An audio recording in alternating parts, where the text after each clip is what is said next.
Good evening, everyone. We're going to go ahead and call to order the City Council for Tuesday, January 27th. Will you please call the roll?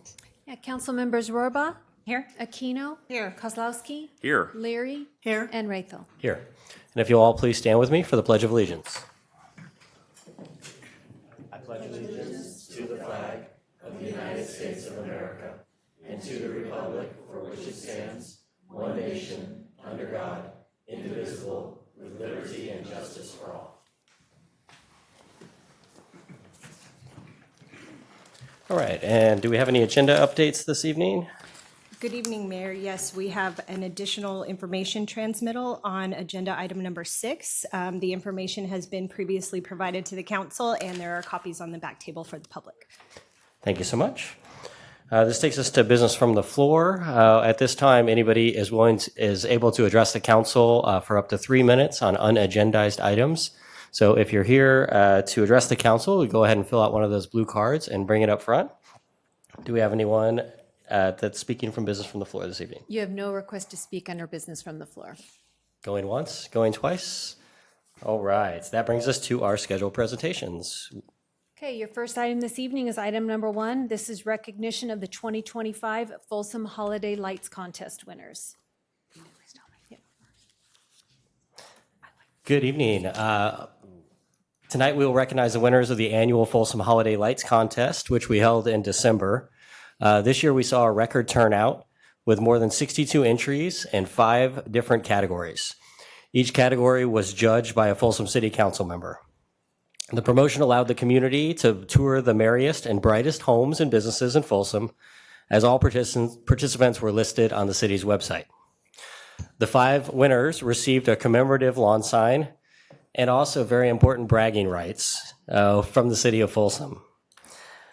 We teamed up again with the Folsom Times to publicize the contest, and the Times went above and beyond to provide prizes to the award winners. Bill Sullivan is joining us tonight to say a few words about our partnership. Turn it over to you, Bill. Okay, thank you. I'm not used to standing on this side of things, but just before we get to this, a big thank you to the City of Folsom for partnering with us on this. I mean, it's a great partnership, and I think this was the 3rd year we did it, and it seemed to be a growing thing.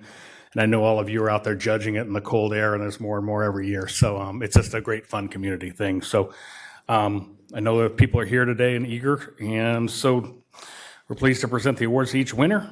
And we do ask anybody that's here to collect their award if they can hang out up here so they can get a group photo of all of them together when they start. So the first winner was the Holly Jolly Residence, which went to, it's the best overall residence, and it went to Haley Steiner and family, 488 Rockport Circle, if they're here tonight.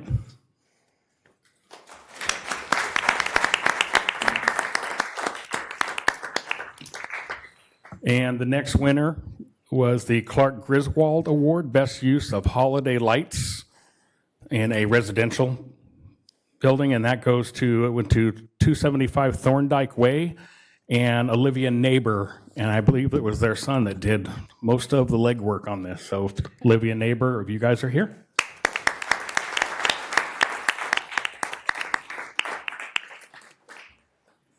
Next one, the Hollywood Christmas, Best Use of a Theme or Fictional Characters, went to 316 Turnpike Drive, and Wendell Hubble was the winner. Wendell's here. The Merry and Bright Christmas, Merry and Bright Business. And if anybody went to Sutter Street during Christmas, this is pretty much hands down a festive commercial business display goes to Sutter Street and the Folsom Historic District. And the big one, Illuminate the Block. And these people have won this before, and this year I went out there too, and it's spectacular. And Ledgemont Court. And Gene Perrier, I know you were here tonight, I believe, and Dale Gonzalez, Jill Gonzalez, Bentley Gonzalez, and Ann Perrier, maybe some others that came from, I know there was 12 houses altogether, so anybody from Illuminate the Block, come on up, and we've got plaques for everybody here.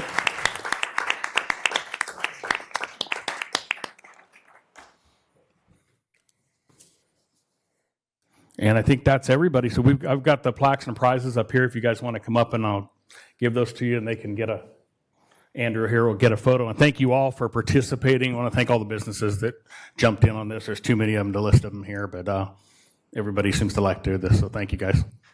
Thank you. I really appreciate it, Bill.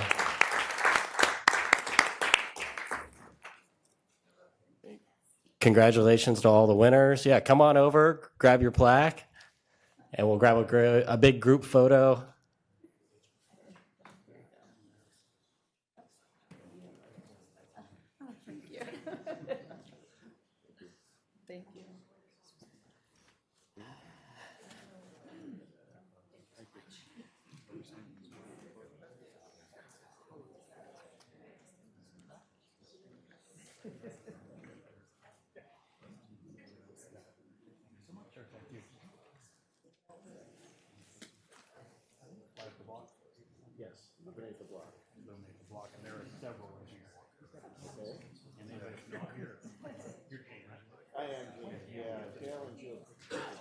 I'll let you give these to your neighbors.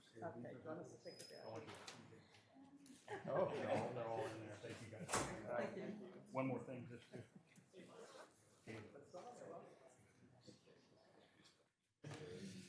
one more.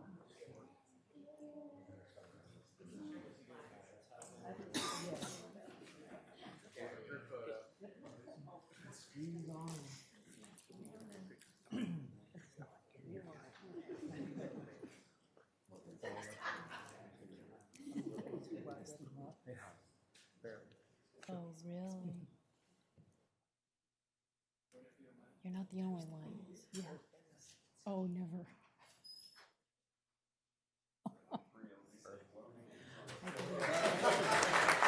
Congrats, everyone.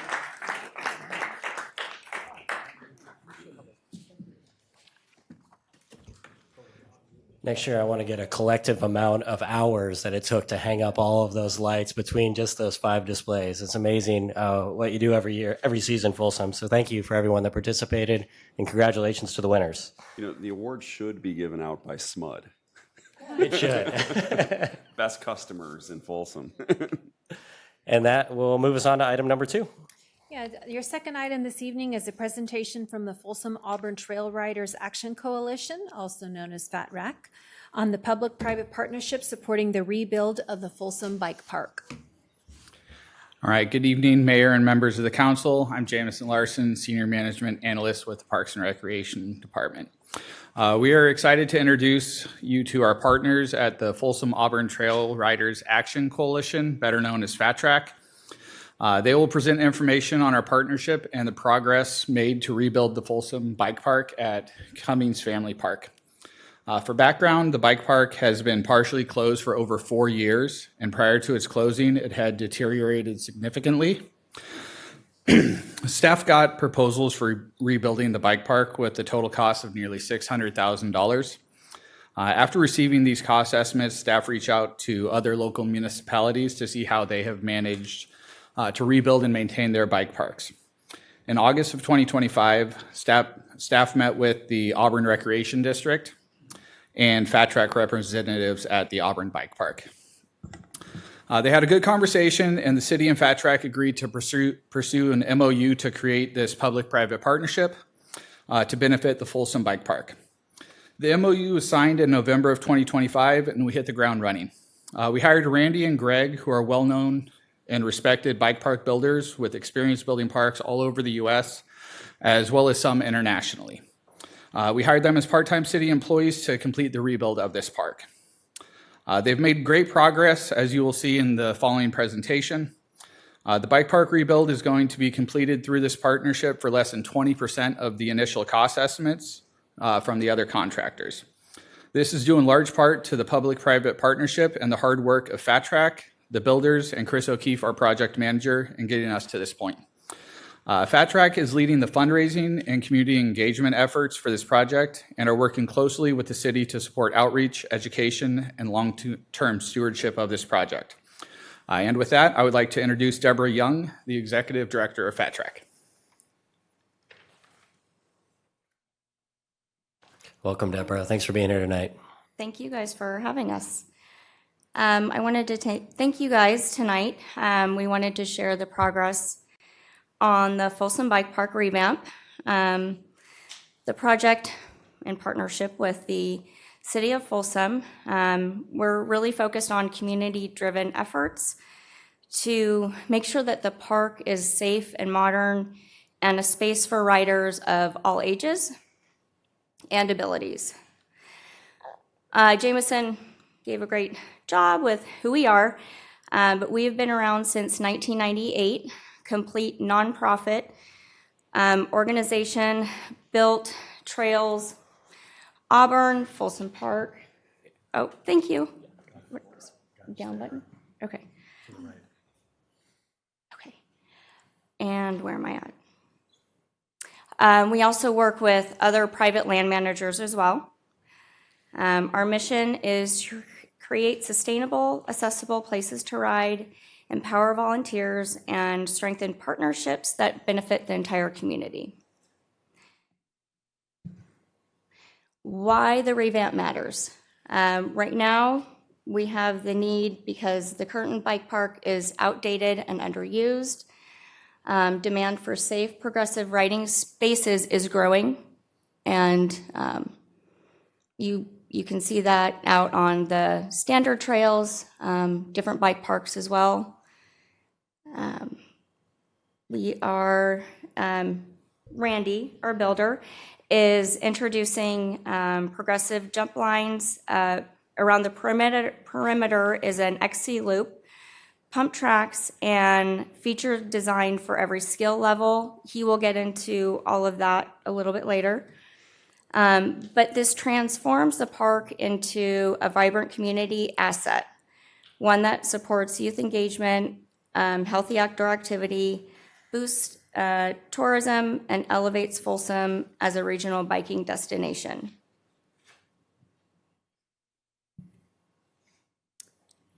Economic boost. Any type of bike riding is a major draw. Kids are coming out at younger and younger ages, and they want to try practicing on different stuff besides trails. A lot of the things that they watch nowadays are different competitions like Red Bull Rampage. Other downhill racing has become very popular. So giving them a safe space like this is a really big deal, especially in Folsom. We're in a really localized area, from places to come all around from Sacramento, up from Placerville, up 80. So the bike park is already delivering meaningful value to Folsom, and it just amplifies more impact. People go by there and they're just so excited to see what's going on, and you'll see some transitional pictures shortly.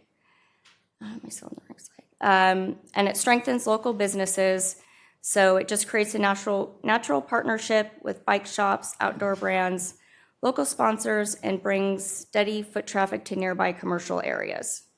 So a lot of these people, this will make it to be a destination. So they'll come here, they'll spend time, hotels.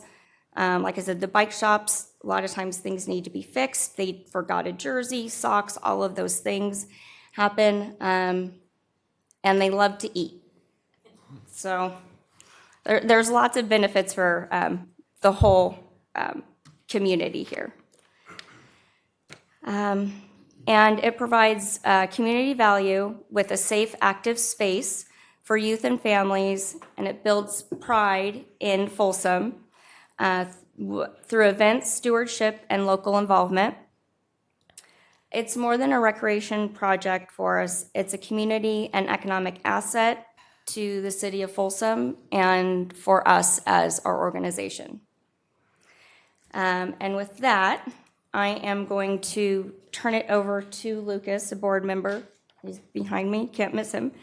And so he's going to talk about why the revamp matters, how the bike park benefits the city of Folsom. So There you go. How you guys doing? My name's Lucas Raley. I'm a Fat Track board member, and have been a board member for almost a year. But I'm also a Folsom resident. Have been a Folsom resident for almost 20 years. And I have two young boys. Well, they're not so young anymore. They're 14 and 16. But their passion for riding bikes started at the Folsom Bike Park. a number of years ago. So this project is super special to me, and I'm really excited for it. So what does it take to keep a bike park running? The main thing is the maintenance that it takes to keep a bike park safe, right? Safety's got to be number one when it comes to these types of parks. But along with that, with the maintenance, it takes dirt, rock, lumber, equipment, potential, contractor support with either some heavy equipment. It takes volunteer coordination. This bike park being kind of a community park, we want to get everybody involved and take some ownership in it, right? So work days, and then programming events, activating the park, drawing visitors, and building community engagement. So Fat Track and the Folsom Bike Park. So Fat Track proudly supports the City of Folsom's leadership in revamping the park, and it's been a really great relationship so far. Kelly Gonzalez, the Director of Parks, Chris O'Keefe, the Manager of Parks, Mayor Rayfield, everybody's been so awesome to work with. This has been such a positive partnership, and we're really excited about it. So advocacy and stewardship. As Fat Track, we promote sustainable design, connectivity, and long-term community benefits. We really want this bike park to be tip-top and one of the great bike parks in our area for years to come. So rallying riders, families, and local businesses to invest in recreation and well-being, bringing people into Folsom, taking ownership of the park is really one of our goals. So far, Fat Track, with the generous help of Claudia Cummings, has raised $20,000. And I'll have a slide here coming up, but our fundraiser is ongoing, and we're continuing to still try to raise funds for this bike park, and not just for the initial build either, but for the ongoing maintenance that it's going to take to keep it running in great condition. And Fat Track will lead our ongoing community maintenance. So our work days, Fat Track organizes those events. So some high-level MOU highlights. So the purpose of the MOU is, as you guys know, is a partnership between the City of Folsom and Fat Track to sustain and improve the Folsom Bike Park. Fat Track, high level, handles maintenance, volunteer coordination, fundraising, and acts as a fiscal agent for donations. And the city provides, staff support, signage, and co-sponsors events. So the bottom line of this public and private partnership is community donations will come through Fat Track, and that's essential to complete and sustain the bike park revamp and continued use. So we're looking for any support and with our fundraiser. Construction has begun. Randy is going to speak about where we're at and where we're going, but we're looking for a grand opening at the beginning of April. So Randy and his team have done an outstanding job. We got some pictures. It's really coming together. It's coming close. We've been really lucky with weather, right? Any kind of construction project like this, rain can slow some things down, and as everybody knows, we haven't gotten too much of that lately. But it has benefited the bike park. So we have local businesses engaged, and our fundraisers underway, like I talked about earlier, and really, if there's anybody, the Fat Track website and our fundraisers on there, if there's any ideas on anybody who would like to support. So a little bit about Randy Spangler and Greg Watts. They're our builders and they're our designers. Randy is really a legendary trail builder within this business. He's built bike parks like Auburn Bike Park, Elk Grove Bike Park. I don't know if you guys have heard of Truckee Bike Park, but Truckee Bike Park is probably one of the most premier free bike parks in the country. It's amazing, and Randy's the lead builder on that. So having Randy and Greg as locals to Folsom has just been tremendous for this project. And another note too, one of Randy's first projects was the Folsom Bike Park years ago, so it's kind of a full circle project for him as well.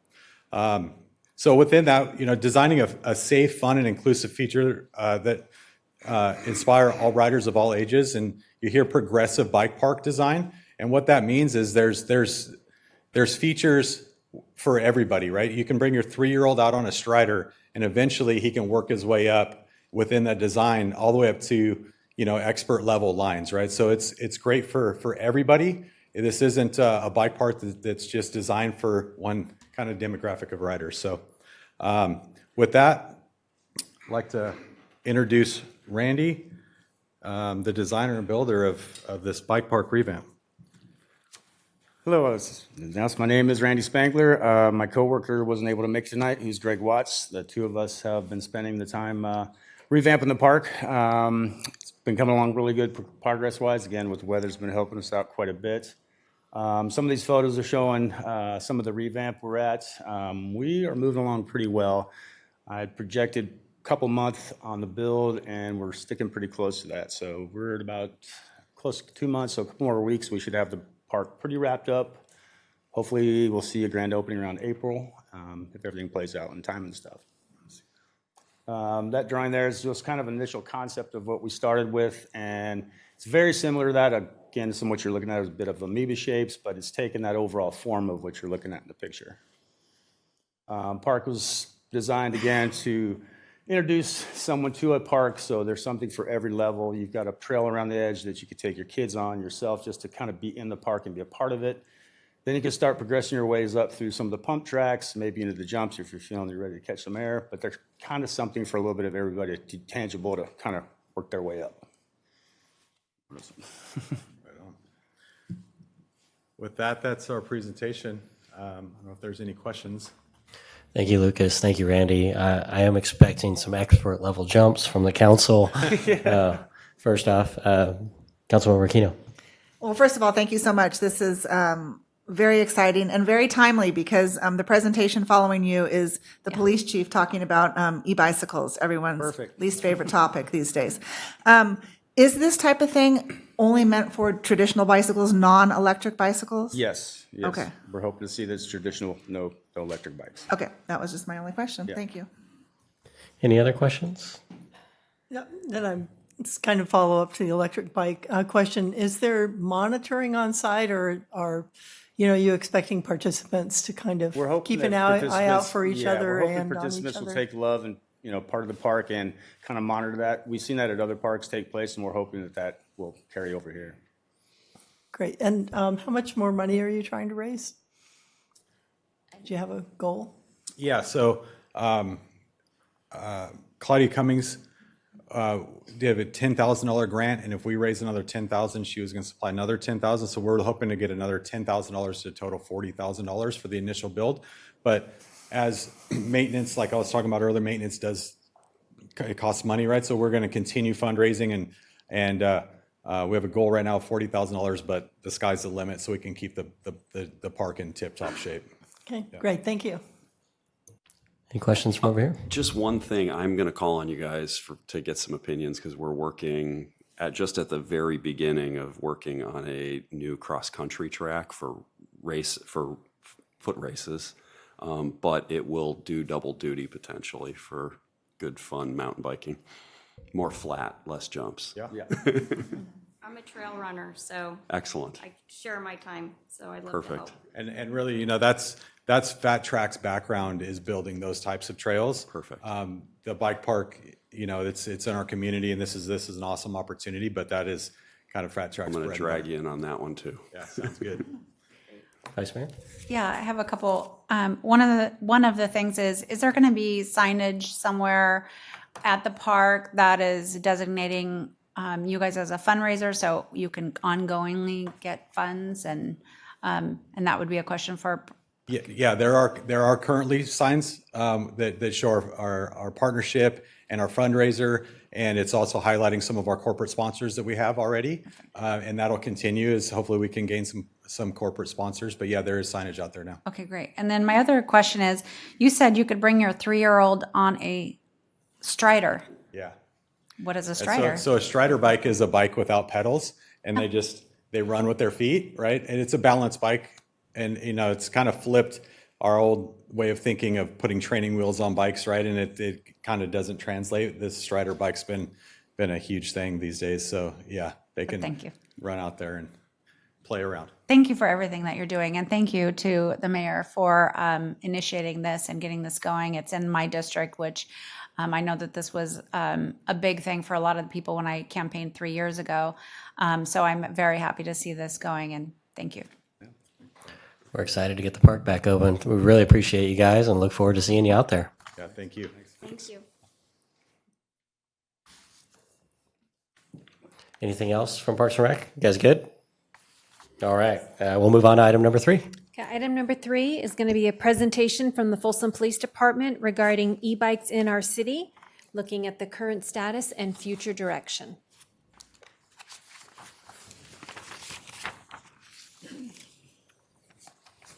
Good evening, Mayor and Council. This is a very good segue. Let me,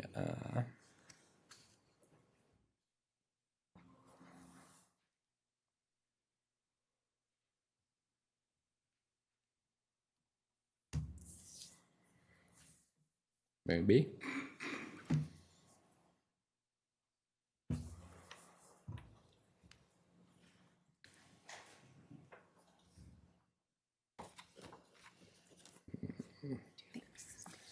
Yeah, it is not coming up.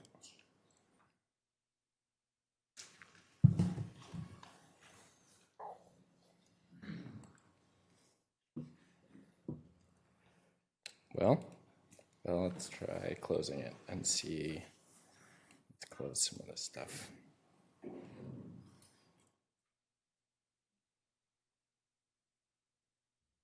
We do this to first-time presenters, to new department heads. Thank you. This is the initiation. Yeah, I appreciate that. Let's see. Yeah. Oh, It only happens when the news is here also. no, it's not No, coming that's- up here. No, that's not it. That's not it. Adam, you want me to come look?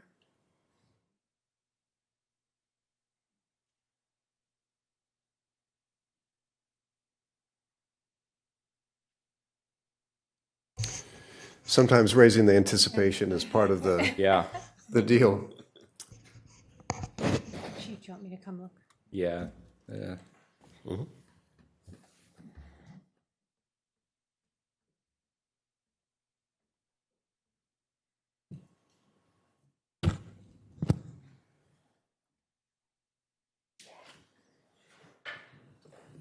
No, it's right there. I closed everything down there that hasn't gone in hopes that maybe that would help.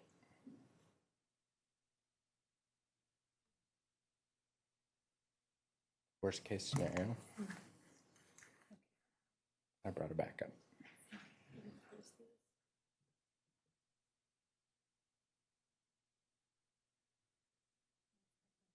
It isn't even let this close.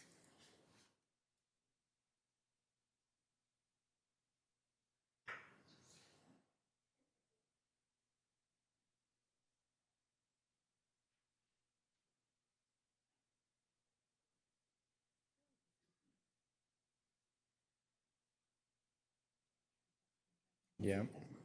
Where's this go?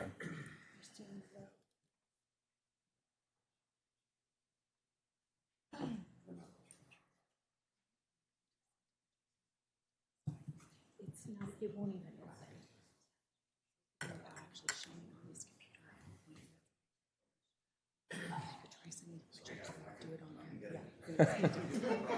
Yeah, we've got a thumb drive too. We can try and bring it off the thumb drive. I know what to do. I just didn't want to, I didn't want to step on your toes. No. Step away, top one there. But it's not opening from there. That's the problem.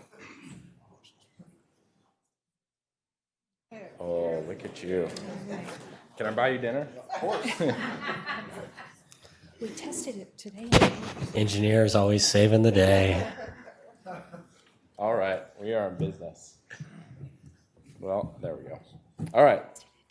Well, thank you very much for having me here tonight. So I'm going to give a brief update on electric bicycle use in the city of Folsom. I'm going to turn this so you can hear me a little better. As you know, these challenges associated with these bikes are not unique to our city or jurisdiction. Across the state, we're seeing jurisdictions confront this very same topic. Tonight is an opportunity for me to speak to you and to our community on this topic and provide some basic education on these vehicles and some relevant updates. So first, e-bike classification. On the screen, you will see an updated flyer identifying the different types of electric bicycles, scooters, and motorcycles. This flyer is going to be shared through our social media with our community. We'll also be sharing it with the school district to be distributed among parents. Before I discuss each type of bike that you see here, it's important to note a helmet is required for all three of these classes of e-bikes for riders under the age of 18 years old.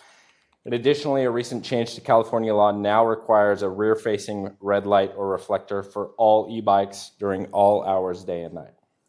The California Vehicle Code defines an electric bicycle as a bike equipped with fully operable pedals and an electric motor that does not exceed 750 watts of power. First, the Class 1 e-bike. This bike has a motor that provides assistance while pedaling only up to 20 miles an hour. These bikes have no age restrictions. Class 2 e-bikes, these have pedals and a throttle. These bikes provide assistance when pedaling, but additionally, the throttle can be used without pedaling for speeds up to 20 miles an hour. And then next, Class 3 e-bikes. These bikes have a motor that provide assistance only while pedaling and will assist up to speeds of 28 miles an hour. California law requires that riders of Class 3 e-bikes must be 16 years old. The next three types of e-vehicles that I'm going to discuss are also very common, and the laws to these vehicles are even more restrictive. I admit that I myself just recently became aware of all the laws surrounding the use of these particular vehicles. So e-scooters, you see these, they're very common. You see these in communities for short-term rental. You see adults using them to commute to work and also children using these. By law, you must be 16 years old or older with a driving permit or a license to ride these types of bikes or scooters, and passengers are not permitted, and they're not permitted on the sidewalk. Mopeds, these are not new either. You probably remember, I remember them from my childhood. Mopeds have been around for a very long time and have a small gas-powered engine. These require a valid driver's license, must be registered and licensed with the state, and the rider must wear a DOT helmet. Lastly, e-motorcycles. So these are electric motorcycles. These are becoming more and more common among children, and many of them are marketed towards kids. These vehicles do not have pedals and are exclusively powered by a throttle and electric motor. Many people do not realize that these vehicles, like the one you see pictured here, are considered off-highway motorcycles, which means they're not permitted on the roadway, on sidewalks, on bike trails, bike lanes, or bike paths. And in order for such vehicles to be operated in the roadway, the rider must have a driver's license, the vehicle must be registered with the DMV, and they must have all the required lighting and equipment, and a DOT helmet is required for the rider. Next, I'd like to speak briefly about California law. First, restriction on bike paths. Class 3 e-bikes, specifically motorized bicycles, mopeds, and electric motorcycles, are prohibited on bike paths, trails, bikeways, equestrian trails, hiking, and recreational trail unless it's adjacent to a roadway or permitted by ordinance. And meaning adjacent to a roadway would look like a bike path or a specific bike lane next to the roadway. Local ordinance may be used to prevent the use of all electric vehicles on such trails and bike paths. Assembly Bill 544, this is the one I mentioned earlier, now mandates that a red reflector or solid flashing light with built-in reflector be displayed in the rear during all hours of day and night. This bill would also allow for a CHP online bicycle course to fulfill the safety course requirement for minors who receive a ticket for a helmet violation on an e-bicycle.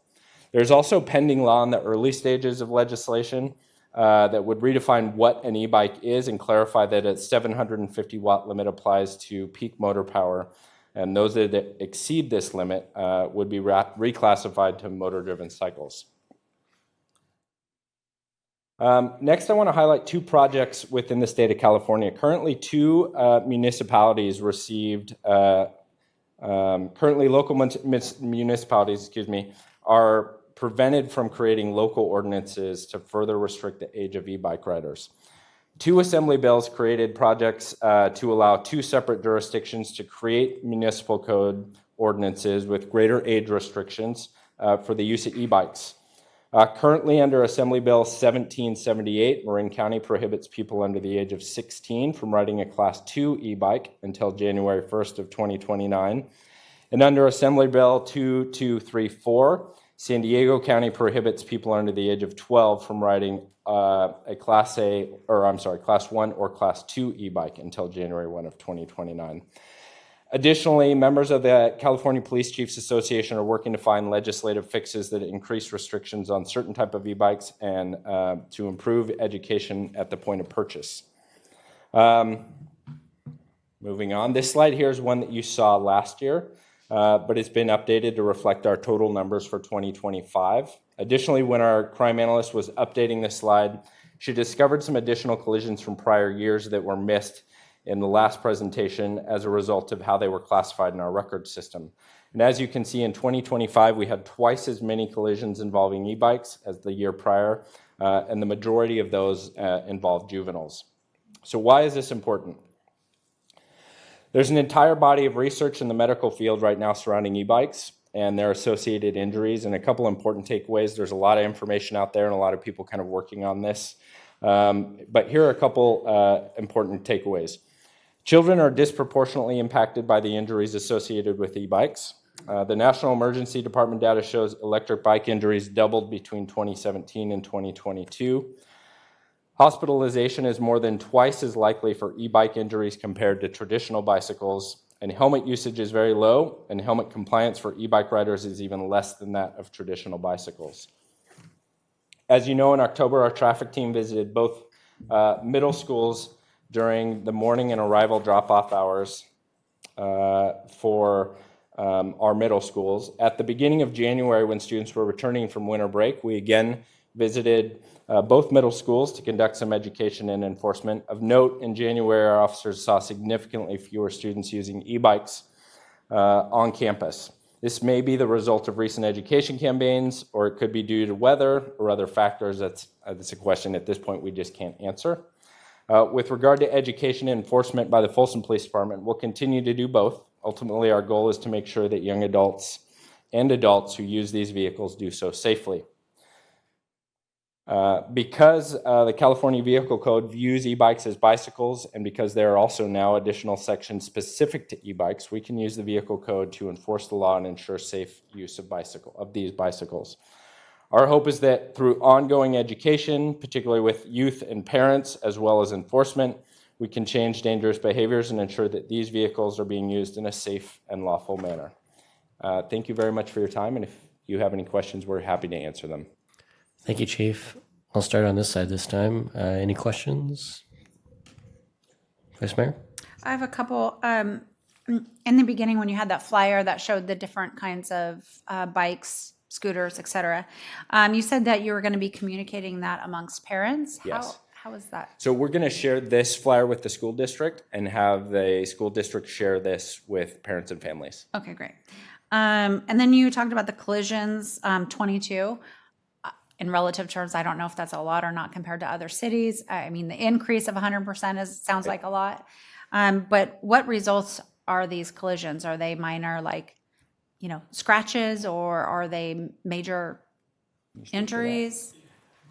I'm going to ask Lieutenant Verhalen to come up and answer that. Good evening. Some of them are somewhat less significant, but in some instances they're pretty bad.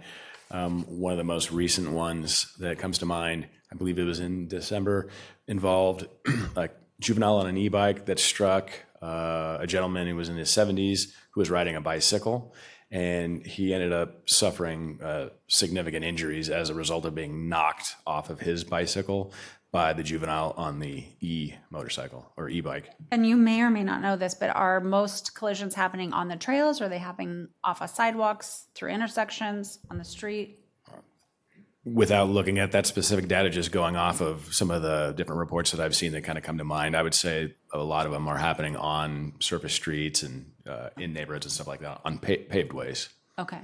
I feel like most of the complaints we get are off the trails and disrupting people's walks. And so what ordinances or ability do we have to enforce all of these rules do we have now? right? So we currently do not have ordinances on the book specific to like e-bike enforcement on the roadway. But we have a whole host of vehicle codes that apply to those sections. So as we move forward, one of the things we're going to do is provide some kind of guides for our officers, because admittedly, it's just very confusing, and the laws really haven't caught up with how quickly these bikes are developing. So we're creating some cheat sheets for our cops, our officers, so they can understand what sections apply to certain behaviors on certain classes of bikes. So the vehicle codes would apply to the e-scooter and above, or class 3? Nope, they would apply to everything up there. Even class 1 and Yeah, class there 2? are vehicle codes that would apply to every bike you see up there. All right, thank you. You're welcome. While you have the flyer up here, I just noticed the e-scooter says no riding on sidewalks, but the class 1, class 2, class 3 e-bikes all say bike lanes and trails okay. But that leaves me with a question. Can I ride these on a sidewalk? So I think the bike lane rule applies for bicycles. So bicycles would not be allowed on the sidewalk. Generally, bicycles are, with regards to riding in the roadway, are kind of seen like vehicles or cars. So if there's not a bike lane, they're supposed to ride in the roadway consistent with like vehicular traffic. So far right side of the road, same direction of traffic. Might be something we add on there, because I do see bicycles regularly on the sidewalks, and I know that's where we have some kind of, interactions, especially in our shopping centers, which I know the shopping centers near me tend to have some e-bikes around in the parking lot. Yeah, So we could make that addition as well. thank you so much. Mr. Mayor, that's a delicate one, because there are some bike lanes that are less safe than the sidewalk on pathways to school, particularly getting to Folsom Middle School along Blue Ravine. I always would feel more comfortable with my bicycle riding child on the sidewalk in that stretch where the road is narrow. Just something that a parent might take into consideration in terms of sidewalk versus, it's an enforcement question, but. And I think that there's probably some reasonableness to that. And I think that to a degree, that's why our, police officers have some level of discretion too, because I think you're absolutely right. There are probably areas of the city where you would want your 5-year-old all the way up to your 15-year-old. Well, my sixth grader going to Folsom Middle School, you want them to be as, protected from traffic as possible. Yeah. Yeah, I definitely, I have 2 stepkids that are riding their bikes to Folsom Middle most days. I definitely tell them to go the back route into school, right? But that's the ideal path is don't get out on Blue Ravine. Yeah. But I take your point for sure. I just think that since we do have those, I've seen those interactions, right? And part of those interactions. So people honestly go, I don't know whether I'm allowed to ride my bike on the sidewalk or not. Yeah. So if making it real clear, I think is good. Yeah. Councilmember Leary. Thank you. Thanks for your answers there. I think the sidewalk really is a difficult call, because there have been a number of bike versus pedestrian incidents that happens on the sidewalks, not even with electric bikes, happens with people on pedaled bikes. So I'm wondering if they can incorporate something into the education, such as Mayor Rathel suggested about, taking the back routes instead of maybe the main trails, because I'm sure there's a lot of kids walking to school as well, maybe with parents. It's been a constant source of conflict on the trails around Lake Natoma, bikes and pedestrians on the same trails. And one of the other questions I had was, have you noticed it, and I know you've only been here for a little while, but has there been a decrease in the number of calls coming in with complaints about people on e-bikes, or is that been continuing to rise? I don't necessarily hear a lot of those in my neighborhood, but some of the other neighborhoods in my district have. Yeah, so we started to see a decrease in October of last year. We're seeing, as of January this year, that number, and maybe a little bit in December, but in January, that number to creep back up a little bit. I think I'm not sure I can correlate that decrease between October and January to a particular thing. So I don't know that we have enough data to know exactly what that means, but we did see a decrease. That could simply be because it's colder out, because, we had some storms and it was rainy. It could also be combined with the fact that we did some education at the middle schools, which is a lot of time kind of the age group where we get particular calls about and their riding patterns. And so we did see a decrease. We see it coming back up a little bit, but I can't tell you exactly what that means yet. Great, thank you. And just one last question. What is the best mechanism for reporting incidents, that aren't looking like they're immediately creating a danger to the rider or others, which I think would probably result in a call to the police? Right. Is there, would you want people to send in notes on See, Click, Fix saying, hey, this is a regular occurrence in my neighborhood, such and such times and dates? Yeah, that's a good place to do it. Things occurring. Kind of share that information. It's probably better than calling the police department if it's not kind of an active thing. And then we can look at that data and it will give us an idea of where things are occurring. We have a general idea from, from our calls for service, from the mapping all those calls. We kind of know where our hotspots are within the community, but that stuff always helps us. Great, thank you. Councilmember Aquino? So you said all these devices are subject to the California Vehicle Code, but what's the specific mechanism for enforcement? If you're in violation of one of these rules, is it a citation? I think Commander Bates maybe told us last year from his presentation, I think it was the e-motorcycle that could be impounded on the spot if you were in violation of something. Or can any of these be impounded on the spot? There is a new section that allows for some impounding of the vehicle. It is a bit complicated and unclear. Imagine that. That happens at times. We currently in the city don't have a very good mechanism to impound those and then release them within the confines of what the law describes. Really, I think our goal, our hope is that we can achieve what, safe ridership and safer kids through education, both through our kids and our parents. The mechanism for enforcement is in fact a citation, and our preference would be not to be giving citations to little kids, but there may come a time or circumstances where that is in fact necessary and appropriate. And so there's some discretion on the part of our officers about using their judgment about what is the best route to go. One of the reasons we went to schools during drop-off times is because it is an opportunity for us to educate the kids, but it's also an opportunity to educate the parents.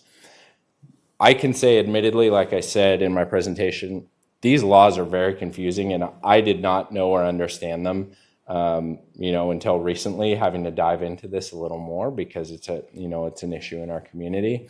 And so my concern is that parents also don't know. And a lot of parents are purchasing these bicycles not really knowing what they're buying or what the rules are surrounding them.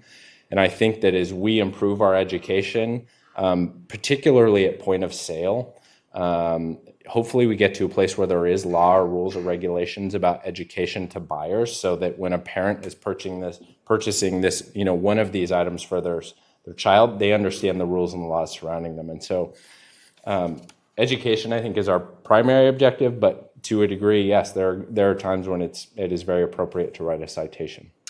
Right. I mean, I agree that, education is always the goal, at least before enforcement. But I also think we have to decide as a community which of these offenses is the most egregious. So, for example, if you can't have an e-motorcycle on the street, I say impound those on the spot if we're legally allowed to do that, right? And to send a message that we're just not going to tolerate this. Yeah. The second thing is, regardless of, the confusing rules around these things, it's pretty clear cut. You have to wear a helmet with these things, right? Yes. And so to me, it's like we see somebody not wearing a helmet, we cite you. But now you and I talked about this the other day. I don't exactly know how that happens when you see a 15-year-old and you say, hey, what's your name? And he says, my name's John Doe, right? He doesn't carry identification with him. He doesn't have a license plate or something like that you can actually tie it to. So I don't know how many of those actually stick, but I don't know, maybe some of them will. But it just seems like, again, we should pick the most egregious offenses and just full enforcement on those things. Thank you. Vice Mayor, you had a few more questions? Yeah. I know that I had a resident reach out to me in, I think it was December, about riding, hearing e-bikes and all the destruction that was happening in some of our wetlands. I also heard from some neighbors actually that were hearing that consistently, and I could hear it in the evening. What is being done about that? And I know you have limited resources, but that's my first additional question. Yeah, so that is very difficult, right? We do have limited resources. We have to kind of pick and choose where we go. We've had conversations about with code enforcement as well about how we work together with Parks and Rec to like identify places where this is occurring, maybe identifying specific times when we can go conduct some enforcement. But it's very difficult to kind of balance all of our resources and address, all of these concerns. Okay. So one of those things would be those people that hear this, maybe see Click Fix would be a Yes. good place. I know that I believe a lot of this came about because we had particular, and a nice way to say this is packs of kids. That's better than a gang, isn't it? Packs of kids running around, I think before you came on, disrupting like public places at Palladio. I know up on mini trails by my home, on intersections, anywhere that they could, Right. and be disruptive, even south of 50, even being discriminatory and slurring words and, all these kind of harassing things. And unfortunately, that can be a part of being a young kid. I believe that is kind of subsided a little bit. And I don't know if hopefully it's the education, but I also think it's probably the time of year and they're back in school. Yep, I agree. So what are we going to be doing proactively if we need to, if this kind of pops up again as the weather gets nice, summer comes along, spring break, that kind of things? What are things that we can do to enforce, to break that up? Yeah, those are kind of behaviors we'd want reported on our non-emergency line. So if we had lots of groups of kids involved in really disruptive behavior in really public or private spaces, those are calls we would want to receive to the communication center because we would want to dispatch officers to those, particularly if they're using a lot of derogatory language. Like there's a lot of things there that are potentially really bad and also potentially really dangerous. So I think in those situations, we would encourage people to call. We could do some messaging at the end of the school year again, like push some of this stuff back out so parents it's fresh on their mind as the summer months come. And then those are the types of calls that we would respond to. Now, that being said, one of the direction we've given is as an executive team at the police department, we're not going to chase and get into pursuits with kids on bicycles because of really the great risk to everybody involved. And so it's a delicate balance, and we'll do enforcement and do what we can and respond when we can, but we're also not going to chase kids on these bicycles just for kind of disruptive behavior, if that makes sense. Yeah, and I think that's fair and just, but I also want to message to the parents and the kids are not watching, let's be realistic, but I do know that some of your officers and public do know who some of these kids are, and then there could be follow-up after. Absolutely. Yeah, okay. So my last question, hopefully, we were going to entertain a ordinance a couple weeks ago. Can you explain? I know I've got some questions from residents inquiring as to why we didn't do that. So can you explain your thought process in this? And Absolutely. So one of the reasons is I think we have a lot of tools in the vehicle code, and so we don't need to recreate something. The other thing is when I looked at, and this is not, no offense to all the work that went into producing that, because a lot of hands went into kind of starting to design what a municipal code would look like. It's very confusing. It got to the point where I looked at it as if I were a parent with a child riding the bike, or if it were me and trying to commute to work. There was so much language in there trying to kind of duplicate some of the law that exists within the vehicle code. It became very hard to know where you could and could not ride some of these bikes. And so in an effort to try not to confuse our community, I think it's safer to rely on a vehicle code. And a lot of people know already what the rules are around bicycle riding generally. And because those rules apply to these same vehicles, it made sense to me that we just stick with the vehicle code for enforcement. I think if at a later point, the vehicle code does allow for some greater restriction or lesser restriction with regards to public trails. And so as a city, if we wanted to change the regulation or change the rules about how we enforce or what we enforce on public trails, we could go that way, and I think it would be very clear. But in my mind, as I looked at it, kind of from outside the law enforcement side, it made sense to me that we just use and stick to the vehicle code. Okay. Well, thank you. I appreciate that. I think it's really difficult to keep adding laws and ordinances that we aren't able to enforce or that are already there. So I appreciate that thoughtfulness that went into that. So thank you. Councilmember Kozlowski? The bill that was introduced that sort of delineates the 750 watt limit, which Science Minute, that's 1 horsepower, just by the way. Is that something that you think we should maybe send a letter of support for that, or is it a tangled mess of So other I think I'd things need to in there? read it a little more thoroughly to make sure that it's just like, if we think that that's a good space, but we could That would be a absolutely good talk about opportunity that. for us to help our legislature make good decisions. Yep. Yeah.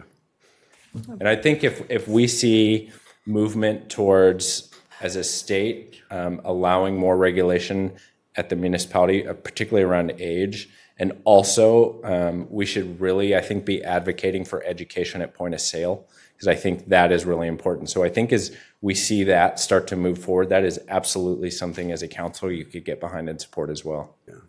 Thank you. Councilmember Leary? This is very short. Will the PowerPoint, and I'm not sure if it has enough information that people may be looking for, but would it be available on the PD website, or? We probably won't put the whole PowerPoint up, but we will absolutely put this flyer up. Okay, so link on your website. Yeah, that we would can do be that. easy to find. Because parents may just want to look it up, save you some phone calls. Yeah. Thank you. Yeah, it's always posted. The whole PowerPoint will be posted. Yeah, on the city website, On the city right? website, Are you yeah. talking about the PD website or the city website? Whichever one's probably the easiest, but just putting, otherwise people don't tend to watch these whole meetings to go looking for something. Yep. But if there's a link where they can get there directly. Krista, you That'd want be to tell perfect. people where to find that? We post every single presentation on the city's webpage after the meeting. It's usually up the next day. Maybe it takes 2 days, but it's on the same page where you find the agendas. There's a heading, recent city council presentations. The entire presentation will be posted. Yeah, I guess, I'm sorry, but it's been helpful. I've been working on another issue in Natoma Station, and to have a link that goes directly to the, like from the police department or online, versus having to go to the agenda, because that isn't where people tend to want to go to look for something. Yeah, if I could add, first off, Chief, thank you for the presentation. We're working with our communications department to highlight this. I believe it's going out in our newsletter. We'll have other information to send out. So those are things that we'll take into account on how we can get this important information out to the public more easily. Chief, thank you for the presentation tonight. Thanks for balancing, these interests with the legal use of e-bikes, which get folks out of cars and out onto our lovely trail system. So I know it's a tough balance to strike. So we appreciate you and your officers out there educating folks and making sure we're all safe. Yeah, thank you. That moves us on to the consent calendar. Does anybody want to pull any items off the consent calendar this evening? I'll move approval of the consent calendar as presented. Second. I have a motion and a second. Please call the roll. Council members Rohrabaugh. Yes. Aquino. Yes. Kozlowski. Yes. Leary. Yes. And Raythel. Yes.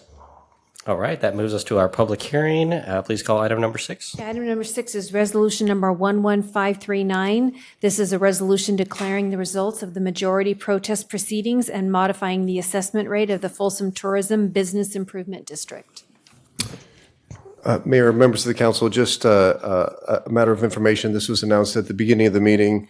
As there is additional information associated with this item, we have correspondence with Choose Folsom, and they are requesting for postponement of the public hearing on the adoption of a resolution declaring results of a majority protest proceedings and modifying the Folsom Tourism Business Improvement District.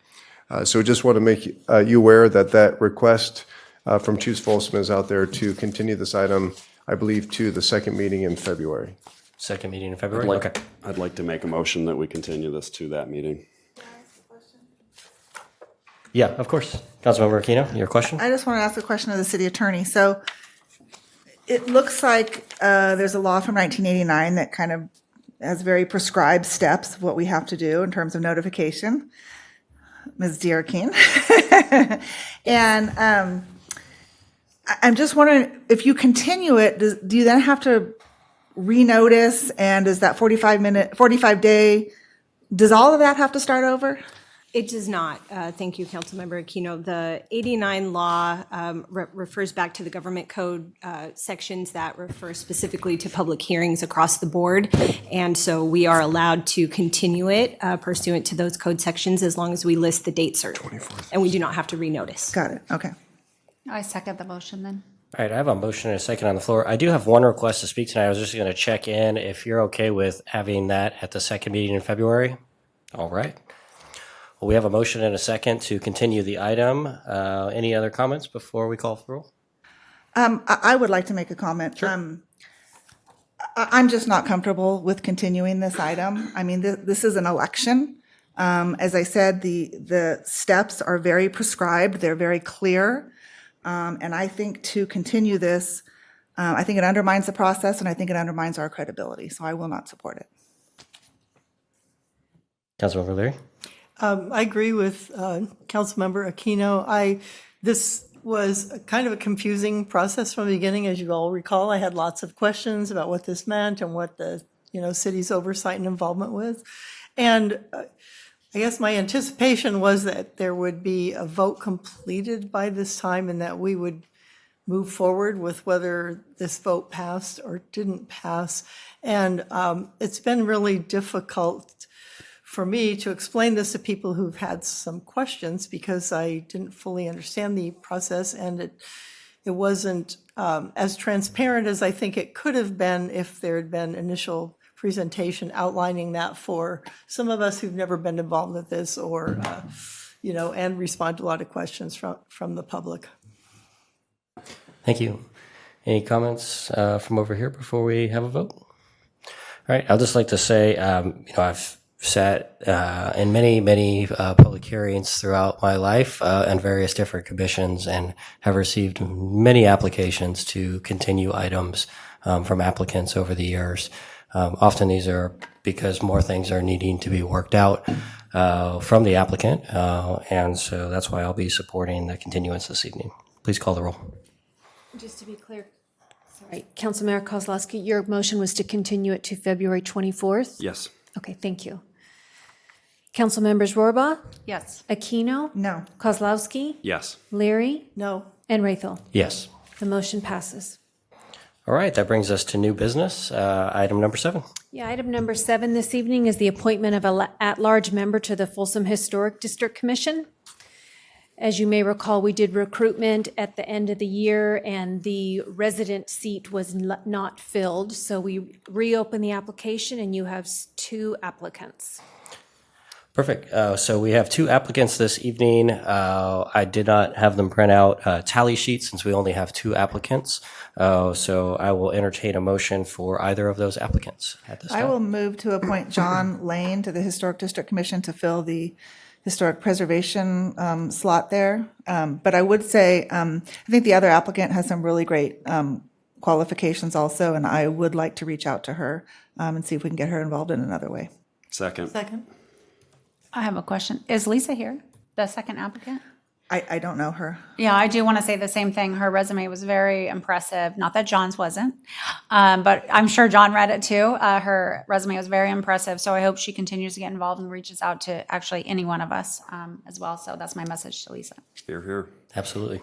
All right, we have a motion and a second to appoint John Lane. Please call the roll. Okay, council members Rohrbaugh? Yes. Aquino? Yes. Kozlowski? Yes. Leary? Yes. And Rathel. Yes. That brings us to item number 8. Okay, new business item number 8. This is resolution number 11540, authorizing the city manager to execute a design and engineering consultant agreement with Wood Rogers related to the East Bidwell pedestrian overcrossing project.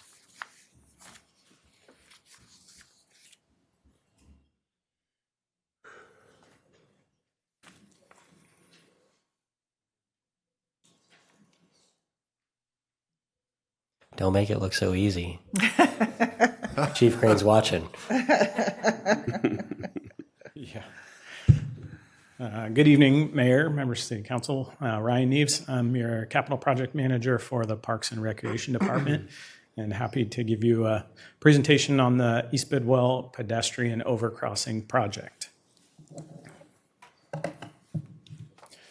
So a little bit of background, the project was initiated as a result of a traffic impact study, part of the Broadstone Crossing 2 project that identified several operational deficiencies along the East Bidwell Street corridor, and including pedestrian impacts that could result from the project.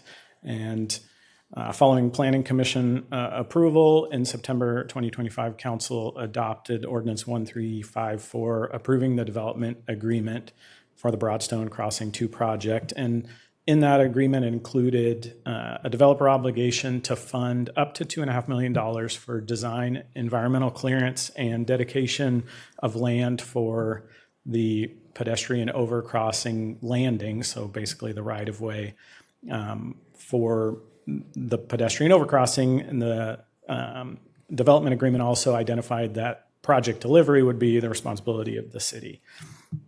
So where we're talking about, obviously, this is the East Bidwell corridor, and we have Iron Point on the right with the Broadstone Crossing 2 project there, and the northeast corner of Iron Point and East Bidwell. And the development agreement identifies that the pedestrian overcrossing would fall across East Bidwell somewhere between Iron Point and Via Sol. And so we have basically two preliminary crossing alternative locations identified. One between Via Sol and Via Felice, the other between Via Felice and Iron Point Road. And as part of the project development, we will be doing alternative analysis to figure out where that landing ultimately would occur. And so getting into the scope of work, it would include planning and concept development. As I mentioned, it would include alternative alignment analysis, and as well as public outreach. We would reach out to the community and get input on where the pedestrian overcrossing would land, where it would tie into. The scope of work also includes environmental clearance, both CEQA and NEPA. Although we have developer funding for the design environmental clearance and this piece of the project, what the development agreement doesn't identify is the construction funding, and we do anticipate seeking grants for construction, potentially with federal money. So that is the reason why we've included NEPA in the design and environmental process in the scope of work. Preliminary engineering, final design, and right-of-way clearance. And I just wanted to be clear, the scope of work also includes grant assistance from our selected consultant. They identified a number of potential grant programs that this project could fit in with, and so we will be monitoring those programs and working with our other departments and identifying which projects fit which categories. But we have a scope item for our consultant to help us with those grant applications. Regarding the consultant's selection, so we advertised the request for proposals in October 2025. We received 2 proposals, and then our city review panel reviewed the proposals. We elected to interview both firms, and we after following interviews and deliberations, we selected Wood Rogers as the consultant. As part of that, we then opened the cost and did a scope and fee negotiation with them. I wanted to make sure, again, to reiterate that because we anticipate potentially having federal funding for the construction piece of this, we wanted to be sure that we're following most grant requirements require a qualification-based selection process for professional services such as engineering. And so we did not review both cost proposals before we made our selection. Following selecting Wood Rogers, we negotiated scope and fee. As you can see there, our recommendation tonight is to award a contract to them for $1,652,000. We also want to include staff time for managing the project throughout the design phase. So the total for the design would be $1,852,000, which is less than the maximum developer commitment of $2.5 million. And then we just put estimated construction costs, obviously largely What the construction cost will be depends on what the alignment will be, where it's connecting, and what the alignment looks like, what the ramps look like. So the range of construction costs is, as noted in the table, is between $9 to $14 million. For project schedule, where we're at, following tonight, if the item's approved, then we'll execute a contract with Wood Rogers and immediately begin preliminary engineering and the environmental clearance phases of the project. We'll conduct public outreach meetings and again identify alignment alternatives and select a preferred alignment and basically geometrics for the pedestrian overcrossing. And then we would work in 2027 on utility coordination, right-of-way, with final design wrapping up by October of 2027, where we would have a shovel-ready project and, again, just make us more competitive for grant applications if we haven't already identified and received, grant funding for construction. So with that, the staff recommendation is approval of Resolution 11540 to allow the city manager to execute a design and engineering consulting services agreement with Wood Rogers, Inc. in the amount of $1,652,000 for the East Bidwell pedestrian overcrossing project number PW 2605, from a developer funding obligation outlined in the development agreement adopted by City Council per ordinance number 1354 in the Transportation Improvement Fund, Fund 446, and approving the project's inclusion in the CIP with project funding budgeted at $1,852,000 and appropriation of funds. I'm happy to answer any questions. Thank you so much. Councilmember Aquino, any questions this evening? Councilmember Leary. Oops. I think this is a great project. Over the years, I've heard a lot of comments from people that walk and ride bikes in particular about having better ways to cross over some of our major thoroughfares like East Bidwell. Is it too early to move to approve this? Yes. Is that a second? We'll take questions for staff Anyway, first. so I don't have any questions other than, is it usual that the people that are doing this, these design services actually provide grant assistance? Because I don't recall hearing that before. I think that's a... I think often when we haven't identified full funding for construction of a project, that we will include a scope item for grant assistance. We've received grant assistance from consultants for like the Folsom Boulevard pedestrian overcrossing project, the Riley Street safety improvement project. So, I would say it's maybe not every project, but certainly something that we do regularly. So the full cost of providing that assistance is included? Correct. Yeah, not to exceed what's already Yeah, the contract would be for a not to exceed amount. Okay, thank you. Vice Mayor Roba, any questions?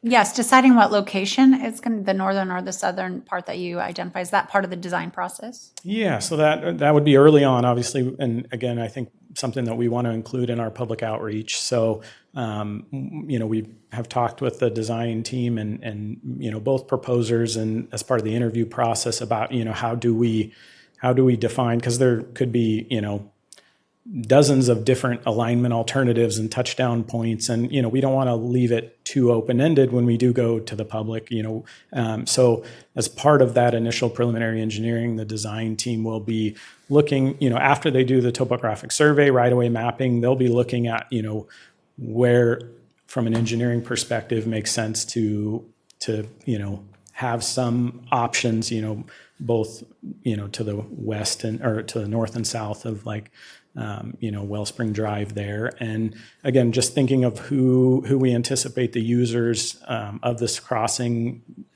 being, and where they would most, benefit from being able to get onto the pedestrian overcrossing. But we do anticipate having, more than one alignment alternative to present to get some feedback from the public. Yeah. Yeah, with Sutter coming into play, it does kind of, there's pros and cons to both locations, it seems like. So thank you for your answer. Yeah. Councilmember Kozlowski. The only reason I said it was premature to make a motion is that I have absolutely no trouble at all with any of this or the selection of Wood Rogers, and I'm delighted to hear that we're going to entertain a lot of different alignment potential possibilities. This is a once-in-a-lifetime opportunity to have this thing act as an architectural statement and a gateway. So I will be very interested to see design considerations like that fully explored. And I can't help but think of all the towns in California that have the gateway arches over their main streets. One that comes to mind particularly has a little tagline on it that says water, wealth, contentment, health. And it's not necessarily a city that we want to emulate, but those are charming. I wouldn't say that that's the solution here necessarily, but the two proposal covers, it looked like you took the more boring company based on the cover of their proposals. The exotic blue French fry ribbon that was on the other is much more appealing if we're going to try and make an architectural statement. So Yeah, I would just encourage that we take seriously the decision about what this looks like in addition to its function.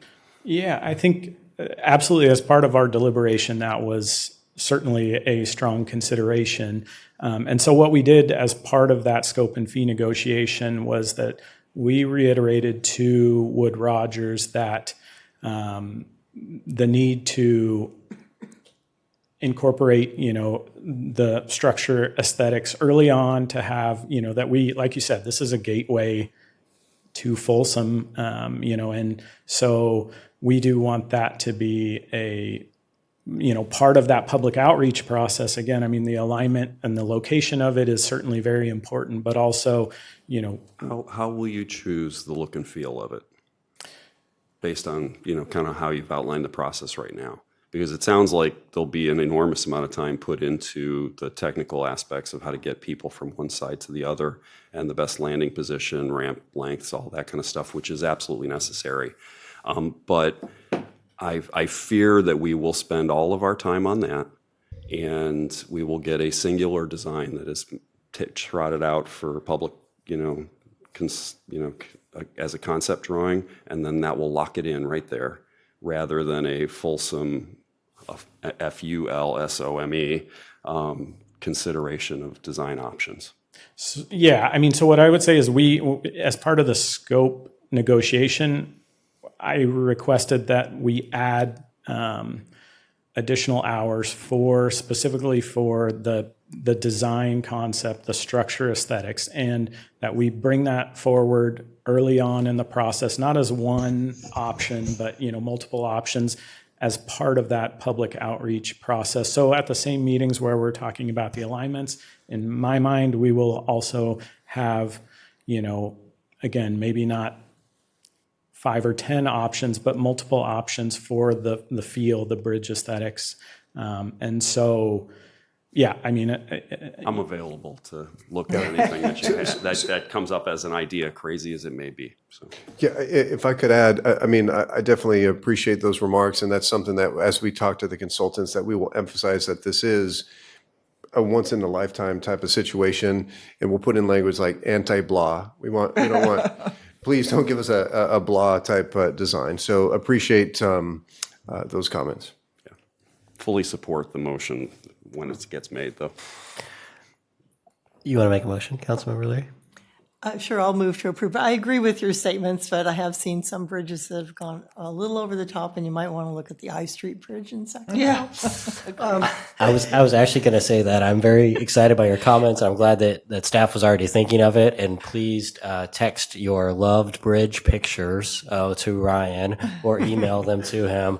I'm sure he would appreciate those of like, hey, I want to see something like this, because then we're feeding it in, right? Is that okay? Absolutely. All right. I think we should inundate Mike. Tiny anecdote. Send him to Mike. Related Send him to Mike? Okay, send him to Mike and Ryan. Tiny anecdote related to bridge design. If you were to try and build a very, very large 4.5 mile long bridge today, anywhere across any gorge, and the choice was to paint it road cone orange, people would lose their minds. But none of us can imagine the Golden Gate Bridge being any other color than road cone orange like it is today. So just keep an open mind as designs come up, even if they seem a little off the wall. Thank you. So there's a motion and a second, is that correct? I have a motion and a second. Please call the roll. Council members Rohrbach? Yes. Aquino? Yes. Kozlowski? Yes. Leary? Yes. And Raythel? Yes. Please call the next item. Okay, your last discussion item this evening is new business item number 9. This is resolution number 11542, authorizing the city manager to execute a design and engineering consultant services agreement with Wood Rogers, again for the East Bidwell Street Operational Improvements Project. This is going to feel like deja vu, and I promise you, most of this presentation is new material. but- We all thought it was a duplicate of the same item when we read the packet. We're like, wait, what? Are you looking for a filibuster on this one also? No, let's Okay. continue. Let's get this awarded. Zach Bosch, Public Works Senior Civil Engineer, here to present our recommendation to award the East Bidwell Street Operational Improvement Project to Wood Rogers. This slide you saw before, so I will quickly go over it, but the timeline and the background is similar, and actually identical to the pedestrian overcrossing project, where these mitigation projects were identified in the traffic impact study, which was approved by the Planning Commission as well as City Council in September. Part of those conditions were the developer had to provide $3.6 million of capital improvement money, but the project had to be delivered by city staff. And so I will provide you with the scope and the services of what Wood Rogers is considering for the improvements on East Bidwell in relation to the traffic impact study. Before you is the scope of this project. It's broken up into 4 parts. The first portion of that is to convert a through lane on Broadstone Parkway at East Bidwell to an additional left turn lane. So another triple left coming down Broadstone over by Bel Air onto East Bidwell. The second portion of the work is to extend multiple turn lanes along East Bidwell heading towards US 50. So lengthening those left turn pockets to allow more capacity and storage for left turns at Scholar, at Power Center, at Broadstone, at Via Felice, Via Sol, as well as Iron Point. The third portion of the work is the intersection improvements at East Bidwell and Iron Point, and I'm going to dive into that one a little bit more on the next slide, so I'm going to just highlight that one. And then finally, we saw this as a great opportunity to consider pavement rehabilitation and pavement improvement project or scope in this project to kind of get a economy of scale for this project. We're going to be doing a lot of pavement work for the left turn extensions, and so we saw this as a perfect opportunity to collaborate and coordinate with that project and do some much needed pavement rehab and pavement maintenance on East Bidwell. To highlight the intersection improvements of East Bidwell and Iron Point, this one has 3 major components to it. The first one is the inbound triple left, so heading northbound from US 50, adding an additional left-hand turn lane, heading towards Whole Foods and Bank of America there. This will greatly reduce the delay of inbound vehicles as well as reduce the capacity issues we have at that intersection. As I'm sure we're all aware, that regularly stacks up into the through lane and is considered a safety issue there. So adding an additional left turn lane will provide additional capacity storage for there, as well as provide improvements to the operations of the intersection. The second improvement is the additional right turn lane in front of the Fats restaurant there. So that second right turn lane, the inside-most turn lane, will be a freeway on-ramp only lane. It'll be a dedicated lane, free-flowing around the corner, at which point it will merge with the existing on-ramp lanes on US 50. So this will be a continuous flow, merging to pedestrians at the crosswalk, but providing that quick access to westbound US 50 from Iron Point. The number 1 right turn lane will continue to operate as it is today in an overlap phase, providing people an opportunity who want to travel eastbound or continue south over the freeway overpass to the plant area. That'll be their dedicated lane for that. And finally, these improvements will provide additional improvements and connectivity to the trail project that the city is constructing. as well as providing an additional pedestrian refuge island on the southwest corner, and then enhancing the bikeability of the intersection by providing some enhanced pavement markings as depicted in the green high visibility paint on the image before you.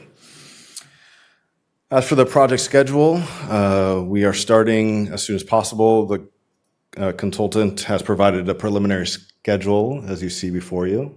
Starting in February, they will begin with their surveying and mapping, move right into their geotechnical phase, which is doing some borings on East Bidwell to get the pavement sections so we can provide a good pavement design. At that point, it'll split into the design phase and the right-of-way phase. There are some right-of-way acquisitions that we are anticipating, again, on that southwest corner over by the restaurant. Those will be done concurrently into early 2027, with construction anticipated in June of 2027. The cost of the proposal, the original proposal was around $1.63 million. After consideration of the scope provided in the RFP and negotiations with the selected consultant, refinement of scope brought that down to a $1.12 million contract amount, not to exceed. The developer's obligation of that portion is what you see on the screen, $986,000. The pavement rehab portion of the work is not under the obligation of the developer, and therefore we have to utilize local measures, local gas tax funds to provide that funding for that portion of work. And that is identified at $134,533. So it is the staff's recommendation to approve the resolution 11542, allowing the city manager to execute a design and engineering consultant services agreement with Wood Rogers. And that concludes my presentation. Thank you, Zach. Yep. Councilmember Aquino, questions? Yes, thank you. I think this is a great project, Zach, as well as the pedestrian overcrossing on the prior item, but none of these do anything about the most problematic part of that area, in my opinion, which is the light that allows people to go in and out of In and Out. Is there anything that can be done with that? I don't, to be honest, I don't know if we have a solution for that right now. None that we have identified. Okay. All right. I know that is a complicated intersection, and the distance between those two intersections is very problematic. Yeah. Unfortunately, we don't have a project identified to mitigate that right now. Okay, thank you. Councilmember Larry? Yeah, I have a couple of questions. In, reevaluating your picture of that intersection, I was trying to see how, you have the 3 lanes going, coming off of the freeway on East Bidwell, turning left onto Iron Point. And I think that there may be some difficulty in people that are in the wrong lanes trying to cross over. Is there any accommodation that can be made, where people decide, oh, wait, there's Whole Foods over there and I'm in the, lane to the south? It seems like that could be a potential conflict, and I don't know if there's any way to solve that, because you have 3 lanes coming in and going south into 3 lanes. And I don't really see where there's These movements here? Yeah. So you're saying someone wants to get into the Whole Foods area, but they're in the middle lane? Yeah. I think from personal experience, it's kind of like, oh crap, I need to remember for next time, is what happens. So. Yeah. Well, I know. And that'll take people a while to get used to that. Yeah. That's my only observation here. And I couldn't see if there was an additional, lane over there on the side that people could sneak over into. But So we are going to propose that we enhance the intersection striping, similar to the triple left coming down from Costco, to keep people in the lane until they're established on Iron Point, in which they would have to find a gap to merge over. yeah, it's just not very far to. It's just get not in very there. far, yep. And then on the pedestrian landing and that would be in front of Fats on Correct. that corner. right? Yeah, Where you had your, yeah. And is that something that you've already discussed with the landowners there, or is that an eminent domain issue? Yeah, it was a little premature to engage with conversations with the landowner. Certainly, that is one of the first portions of the project that we were going to engage in. We know that it's a critical path item moving forward, and certainly with the approval of this this contract, we have a consultant on board who specializes in right-of-way acquisition and negotiation. So once we have issued a notice to proceed, they can kind of be let loose and start engaged with the landowner. And our goal is always to avoid eminent domain through contract negotiation or just working through the negotiation process. I've found in doing this, especially for the benefit of the businesses, getting people in and out, I would be surprised if they want to get a fair price, of course, for their property, but that's not a path that we really are wanting to go down. We want to come to a mutually agreeable deal. Yeah, that makes sense. Thank you. Yeah, completely agree. Vice Mayor Roba, any questions? No. Councilmember Kozlowski? Perhaps Whole Foods would be a construction sponsor if there was a lane marked Whole Foods. Instead of the 50 logo on the ground, you put the Whole Foods logo. Yeah. I think what Mike's saying is, can we get a fourth left turn lane? This is not as much of a statement piece as Mike would like to see on the way into the city. Yeah, we have enough pavement markings. I'll move resolution number 11542. Second. Motion and a second. Please call the roll. Council members Rohrbach? Yes. Aquino? Yes. Kozlowski? Yes. Leary? Yes. And Rayfield? Yes. And that brings us to city managers' reports. Great. Thank you, Mayor, members of the council. Just a couple of reminders. We are looking for volunteers to help out with the Castle Park rebuild project. So mark your calendars for April 7th through the 12th. This is taking place during the spring break. And one of the main reasons for that is to minimize the traffic going in and out of that location, and also allowing us to utilize the parking lot for the school, as we expect literally hundreds of people coming each day to help participate in this project. Volunteers must be 10 years of age or older, and those ages 10 to 13 must participate alongside a parent or guardian. Visit the Parks and Recreation website for more details and to register. Also, we want to thank all those who came just the other night to talk about Neighborhood Park 1 in the Folsom Plan area, and there's an additional meeting planned for February 23rd. That's Monday, February 23rd at 5:30 p.m. We want to hear your ideas. We want to hear your thoughts on that. I heard the meeting went really well the last time. Some updates from the police department. On January 20th at 11 p.m., Folsom officers conducted a traffic stop that led to the arrest of a subject with several outstanding warrants. During the investigation, officers searched the vehicle and located a significant amount of suspected narcotics, including methamphetamine and marijuana.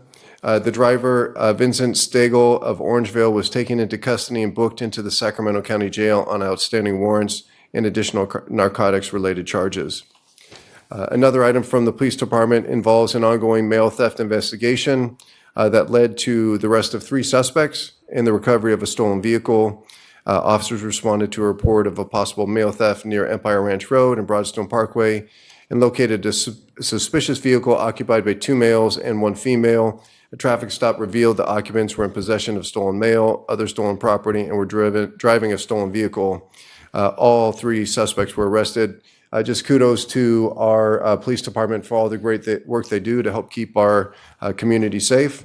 And just as a reminder, the Folsom Police Department invites residents to attend the quarterly Neighborhood Watch Block Captain meeting on Tuesday, February 10th at 6 p.m. at the Folsom Police Department at 46 Natoma Street. And that concludes my report.